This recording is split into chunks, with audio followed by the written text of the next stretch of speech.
কিডনির পাথর সম্বন্ধে।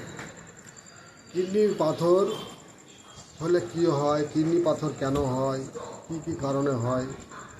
কিডনির পাথর হয় যারা জলের পরিমাণটা কম খায়, জল কম খেলে গ্যাস থেকে কিডনি পাথর হয়।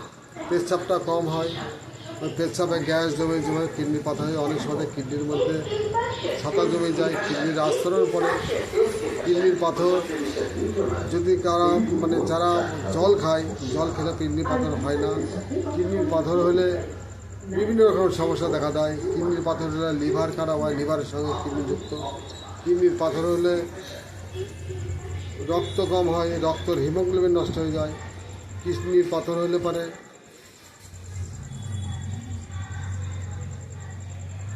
পেচ্ছাপে জ্বালা করে, কটকট করে। অনেক সময় পিছের দিকে ব্যথা হয়, দুই পিছের দিকে, ডান দিকে বাই সাইডে বা বাম সাইডে পিছের দিকে ব্যথা হয়। দুই সাইডে দুটো কিডনি থাকে। কিডনির পাথর হলে বিশাল ব্যথা হয়। কিডনির পাথর থাকা পর্যন্ত ব্যথা কমবে না। কিডনির পাথর সারাতে হলে চাঁদ আয়ুর্বেদে আসতে হবে। আমার চাঁদ আয়ুর্বেদে এলে পরে আমি কিডনির পাথর এখান থেকে ফেলি। তার ওষুধ হলো, কিডনি পাথরের ওষুধ বিভিন্ন রকম ওষুধ আছে। তার মধ্যে একটা ওষুধের নাম হচ্ছে অ্যালকারল, অ্যালকোছল। এগুলো দিয়ে অনেক সময়তে পেচ্ছাপটাকে বেশি করানো হয়। অনেক সময়তে আমরা পাত্রিনা ব্যবহার করি, অনেক সময়তে আমরা মাঞ্জরি মোতাদিল ব্যবহার করি।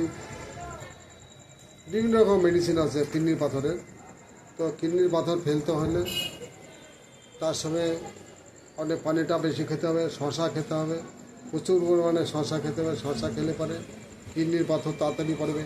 তার সিস্টেমটা এই হলো, সকালবেলা উঠে শশা আর মুড়ি খেতে হবে।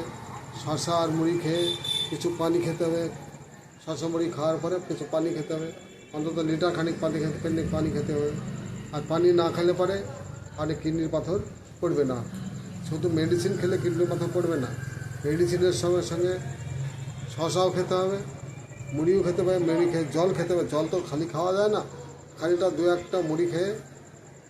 মুঠ মুড়ি খেয়ে, মুড়ি খাওয়ার পরে পানিটা খেতে হয়।